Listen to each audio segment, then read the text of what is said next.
Un especialista de marketing, durante una charla abierta, sostenía el siguiente ejemplo para poder graficar el cambio de paradigma que se había dado en los últimos tiempos.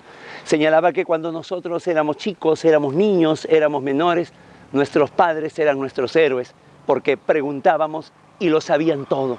El día de hoy, si alguno de nosotros, 40, 50 años, quiere comprar una nueva línea telefónica, un nuevo teléfono, lo que hace es preguntarle a los hijos adolescentes porque ellos saben más de ese tema. Es así, estamos ya finalizando el cuarto lustro del siglo XXI y los cambios han sido diametrales. Cambios desde el ámbito doméstico, familiar, hasta el ámbito jurídico-político de las grandes decisiones. ¿Cómo no? Así, la clásica teoría del Estado que señalaba la división del poder en ejecutivo, legislativo, judicial, se ha relativizado. En efecto, tenemos hoy órganos constitucionales autónomos que cobran cada cierto tiempo más brillo, más valor, pero hay uno que se mantiene en su importancia y en su trascendencia de manera permanente. Es el Tribunal Constitucional. Soy Guido Aguila Grados y le doy la más cordial bienvenida al programa número 125 de Tribuna Constitucional. El Tribunal Constitucional, un nuevo poder del Estado. Sean todos bienvenidos. En la presente entrega intentaremos demostrar nuestra tesis, que el Tribunal Constitucional se ha convertido en un nuevo poder del Estado.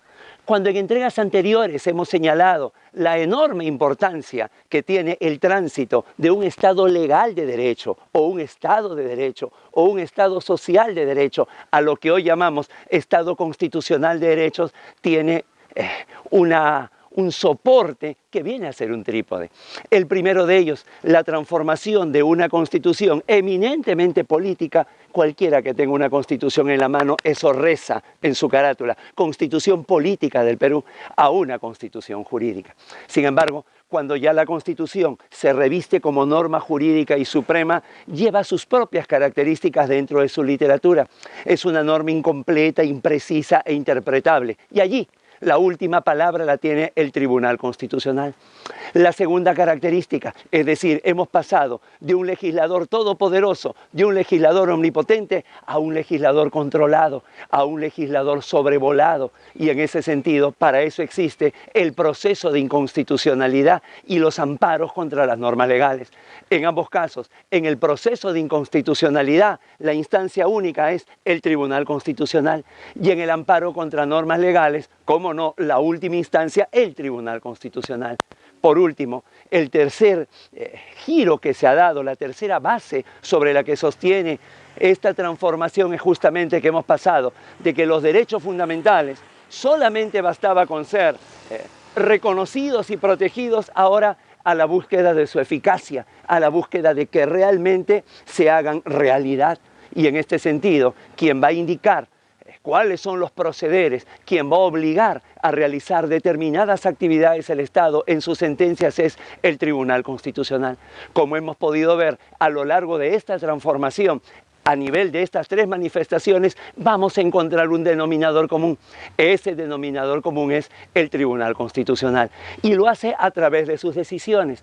Decisiones que muchas veces comienzan también a transformarse de jurisprudencia en legislación. Ya no estamos, ¿no?, como hace 100 años, en 1920, cuando Hans Kelsen creaba el Tribunal Constitucional en la Constitución austríaca de ese año, tras la Primera Guerra Mundial. Ya no estamos ante un legislador negativo solamente, sino que ahora, además de ser un legislador negativo, es un legislador positivo, y lo hace a través de tres productos jurisprudenciales. El primero, los precedentes constitucionales, hasta el día de hoy 51, donde lo que vincula viene a ser la ratio de Chidendi. Se da para todos los procesos de la libertad, habeas corpus, amparo, habeas data y cumplimiento, en los cuales la sentencia solamente tiene un alcance inter partes y que por la magia del precedente van a tener ahora un desarrollo erga omnes. En segundo lugar está la denominada doctrina jurisprudencial. El Tribunal Constitucional, aprovechando el carácter universal de los derechos humanos, que en sede nacional se llaman derechos fundamentales, toma doctrina de otros países y los traslada a través de su jurisprudencia. Y según el artículo 6º del título preliminar del Código Procesal Constitucional, se hace vinculante para todos los jueces de la República. La doctrina jurisprudencial no distingue procesos. En los 6 procesos que conoce el Tribunal Constitucional, habeas corpus, amparo, habeas data, cumplimiento, inconstitucionalidad y conflicto de competencia, el Tribunal desarrolla esta doctrina jurisprudencial, que se hace casi incalculable, indeterminable. Y en tercer lugar, como no, las sentencias denominadas sentencias normativas o manipulativas, que solamente se dan en procesos de inconstitucionalidad, donde su labor, la labor que es señalada de manera expresa en la Constitución, que es una labor solo interpretativa, ahora no, ahora ingresa la norma, la altera, la manipula, genera una nueva norma, y esto, insisto, solamente se da en procesos de inconstitucionalidad. Este protagonismo, alguien podría decir, pero ¿qué nos asegura que es un nuevo poder del Estado? Porque ha ingresado al escenario, ha ingresado a la cancha. Hoy día también funciona como un elemento de control del poder.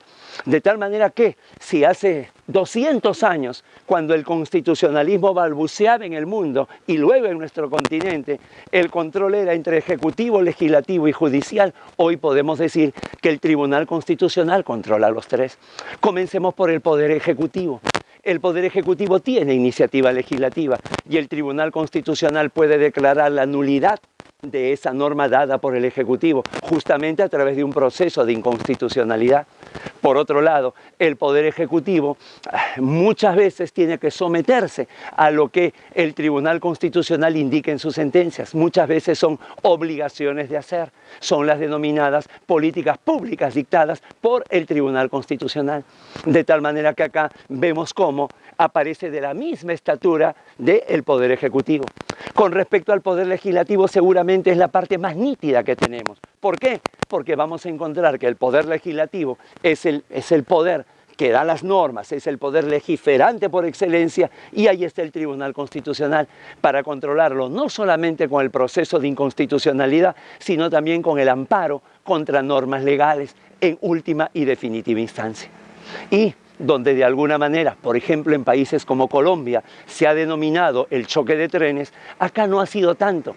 Aquí de alguna manera inclusive no solamente logra el nivel que tiene el Poder Judicial, no solamente cuando se juntan las espaldas aparece en la misma estatura, sino que además en los temas constitucionales es clarísimo que está por encima del Poder Judicial. Así lo dice la Constitución en el artículo 202, cuando señala que el Tribunal Constitucional será la última y definitiva instancia en los procesos de habeas corpus, amparo, habeas data, etcétera, que se inician en el Poder Judicial. Es más, si antes se decía el control concentrado está en manos, control concentrado de constitucionalidad está en manos del Tribunal Constitucional, el control difuso de constitucionalidad está en manos del Poder Judicial, ahora no. No es que lo haya expropiado, pero también el Tribunal Constitucional ejerce el control difuso. El que puede lo más, puede lo menos. Pero además, en la sentencia 2132 del año 2008, el caso Rosa Felice Elizabeth Martínez García, el tribunal da los 6 pasos que debe realizarse cuando un juez realiza el control difuso. De tal manera que estamos viendo acá que la figura del Tribunal Constitucional muchas veces no solamente presenta la misma talla que los poderes clásicos del Estado, sino que en determinadas materias se yergue por encima de ellos. En resumen, puede ordenar al Poder Ejecutivo políticas públicas y lo puede corregir con alguna normatividad. Al Poder Legislativo, para eso se creó. Si el Poder Legislativo produce normas, genera normas, es un Poder Legislativo positivo. El Tribunal se creó para ser un Poder Legislativo negativo. Y por último, con el Poder Judicial, creo que queda claro que mientras este Poder Judicial, el clásico, el de siempre, es el supremo intérprete de la ley, el Tribunal Constitucional es el supremo intérprete de la Constitución. A partir de aquí, creo que estamos en condiciones de afirmar que además de ser un órgano constitucional autónomo importante como siempre, que seguramente tiene tanta relevancia como el Jurado Nacional de Elecciones, o como la Junta Nacional de Justicia, o como la Defensoría del Pueblo. En la práctica, quien de alguna manera se tutea y algunas veces levanta la voz a los otros poderes del Estado es el Tribunal Constitucional. Por ello, creo que nos atrevemos a decir que estamos ante un nuevo poder del Estado. Lo que sí no nos animamos es a indicar cuál es el orden en que se encuentra este nuevo poder del Estado, el Tribunal Constitucional. Primero, cuarto, generalmente el Ejecutivo y el Legislativo se han disputado esto. Y en los países presidencialistas el mayor peso específico lo tiene el Ejecutivo. En los parlamentaristas entonces es el Poder Legislativo. Pero lo que hemos querido demostrar en este programa es que nos encontramos ante un novísimo poder del Estado. Con lo cual estamos concluyendo. Desde aquí, desde la Plaza de Armas de Cieneguilla, la ciudad donde comienza la Sierra de Lima, nos despedimos. Muchísimas gracias. Con su permiso.